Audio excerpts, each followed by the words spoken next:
Bom, deixa eu aproveitar, Caute, quero te ouvir também, mas a gente pode juntar os assuntos para trazer aqui uma pesquisa de popularidade, já que a gente está falando de inflação, taxa de juros, trazer uma pesquisa da Genial Quest, divulgada hoje, que indica que agentes do mercado financeiro rejeitam o governo Lula.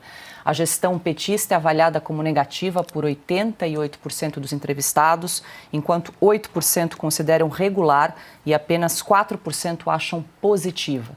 Em outro cenário do levantamento, 93% dos entrevistados consideram que a política econômica do Brasil vai na direção errada.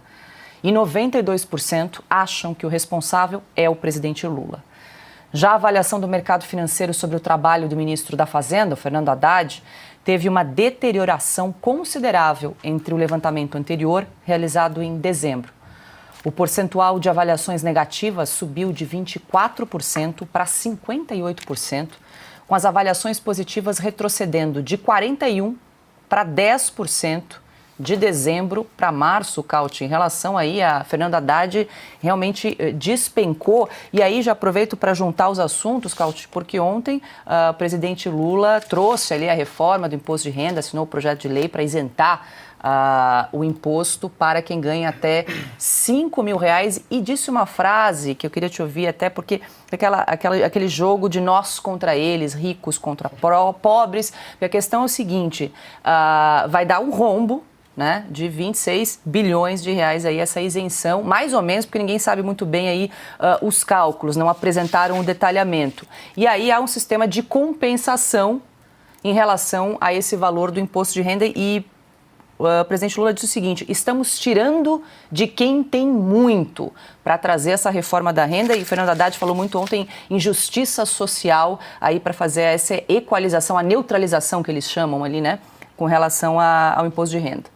Pois é, vários assuntos na mesa. Então, vamos iniciando. Só queria complementar a perfeita colocação do Piotr sobre a Selic, acrescentando só um ponto. Vai subir mais. E o próprio Banco Central, inclusive, se podemos mostrar, Binha, eu peguei um trecho, está lendo aqui o comunicado do cupom, a ata do cupom, comunicando o que eles vão fazer nas próximas reuniões, daqui 45 dias, e surprise, surprise, vai subir mais juros. Agora, eu estou também, me junto ao time do Silvio, aguardando com ansiedade a ata paralela do cupom da Gleisi Hoffmann, que pontualmente esperneava contra o Campos Neto. Vai fazer o quê contra o Galípolo? Até hoje, a desculpa oficial foi: estão subindo juros porque é a herança maldita do Campos Neto. Mentira, porque quem decidiu aumentar 2 pontos percentuais nas primeiras 2 reuniões esse ano foi, aqui estamos vendo aquele pedacinho, o trechinho da ata do cupom. Mas quem decidiu aumentar 2 vezes foi o colegiado inteiro, inclusive a maioria dos diretores do cupom nomeados pelo Lula. E aqui, nesse trecho, né, o cupom já antecipa, o Banco Central já antecipa. Teremos um ajuste, poderia ser menor do atual, ou seja, um pouco menos do que 1 ponto, mas vai subir juros. Então, prepare os bolsos, porque o carnezinho vai ficar mais caro. E também estou curioso de saber a opinião da senhora Luísa Trajano, para saber como que será a reação, né, de quem votou no Lula, apoiou o Lula e agora se toma um 15% ao ano, daqui a alguns dias, de juros fora o spread, né? Dito isso, a questão da popularidade. A Faria Lima acordou. Demoraram 2 anos, mas finalmente acordaram. Bem-vindos à realidade. Se supõe que quem trabalha na Faria Lima tenha uma capacidade de fazer contas e de interpretar texto um pouco superior à média, né? Mas, evidentemente, eles achavam que o Lula ia ser o Lula paz e amor, o Lula amigo do mercado, ia colocar o Meirelles no Ministério da Fazenda, Armínio Fraga no Banco Central, delírios totais. O Lula se confirmou. O Lula colocou o Haddad do Ministério da Fazenda, colocou a Gleisi na articulação, colocou ministros terríveis em todas as pastas mais importantes e o resultado é esse. A Faria Lima aprendeu a fazer cálculo, claramente, e agora perdeu a esperança. Deixa a gente exibir um trecho do que disse o presidente Lula ontem, quando anunciou essa isenção do imposto de renda para quem ganha até R$5.000. Nós vamos beneficiar 10 milhões de mulheres e homens. E sabe quem vai pagar para que a gente possa dar esse benefício para 10 milhões?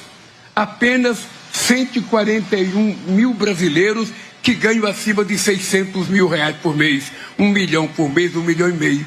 Então nós estamos estabelecendo uma pequena contribuição para quem ganha 600 mil por ano, R$1 milhão por ano para descontar das pessoas que ganham até R$5 mil o imposto de renda. Não tem política mais justa do que essa. Não tem política mais humanista do que essa. Não tem política mais fraterna do que essa. Ou seja, nós estamos tirando de alguém que tem muito para dar para as pessoas que trabalham muito e não tem quase nada.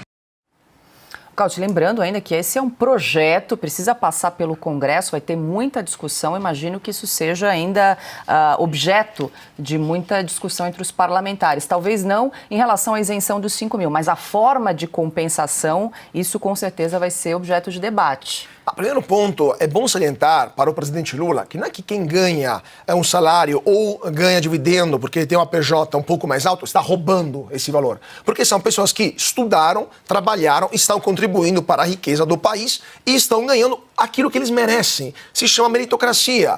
O médico que fez 6 anos de medicina, 2 anos de residência clínica, mais 2 anos de cirurgia e que está ganhando o justo pelo serviço que está fornecendo à nação brasileira, por que tem que pagar mais impostos só porque o Lula está querendo deixar o populismo, a política normal nesse país? Por que o médico que está trabalhando 12 horas por dia, muitas vezes em lugares insalubres, vai ter que pagar mais impostos punindo o mérito, punindo o trabalho, punindo o esforço, porque o Lula sabe que é impopular e tem que ganhar voto na marra, distribuindo benesses e arrombando as contas públicas, destruindo as contas públicas, como vai fazer, porque esse cálculo é falso, aquilo que eles estão dizendo aqui. Por que o advogado, o arquiteto, o engenheiro que está fazendo um laudo para que uma ponte não caia, vai ter que ver o seu trabalho punido, o seu mérito punido, o seu esforço punido, o seu estudo punido, porque o Lula tem que fazer populismo barato e tentar ganhar votos, como sempre fez, distribuindo prebendas à torta direito com 20 milhões de pessoas. Imagina só, Paulo, se essa reforma for aprovada,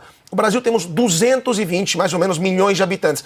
13, 14 milhões de pessoas vão pagar imposto de renda. Isso vai ser que nem a Argentina antes que Milei chegasse ao poder, quando os kirchneristas, que sabiam que iam perder a eleição, jogaram a toalha do populismo, começaram a dar benesses à torta direito e 600 mil pessoas na Argentina pagavam imposto de renda contra 44 milhões de habitantes. Era um absurdo. Nenhum país do mundo segura a sua tributação, a sua fiscalidade geral numa base tão frágil, tão pequena. Não existe que apenas 13, 14, 15, depois depende de como vai ser mudada essa lei, paguem imposto para sustentar 56 milhões de pessoas que ganham Bolsa Família, 40 milhões de pessoas que ganham outros benefícios. Não existe isso em nenhum lugar do mundo. Não vai funcionar aqui. Lula está criando uma bomba fiscal que vai entregar para o próximo governo, porque esse troço vai começar a valer para 2027. Ou seja, base 26, declaração de renda de 27. O próximo governo vai ter uma bomba fiscal nas mãos que, se for Lula reeleito, para ele dane-se, dá uma outra canetada, aumenta a inflação, não tem problema. Mas se for um governo responsável, vai ter um problemaço para governar o Brasil nos próximos anos, porque reverter isso vai ser impossível, porque isso é populismo. Populismo não, você não consegue reverter, pelo menos não em uma democracia, e ao mesmo tempo não terá como aumentar impostos mais para outras empresas, para outros contribuintes, e teremos um desastre fiscal. Esta sim será a verdadeira herança maldita do Lula para o Brasil de 2027. E ninguém fala isso. É uma vergonha que não se fale do desastre que essa reforma vai levar para as contas públicas brasileiras.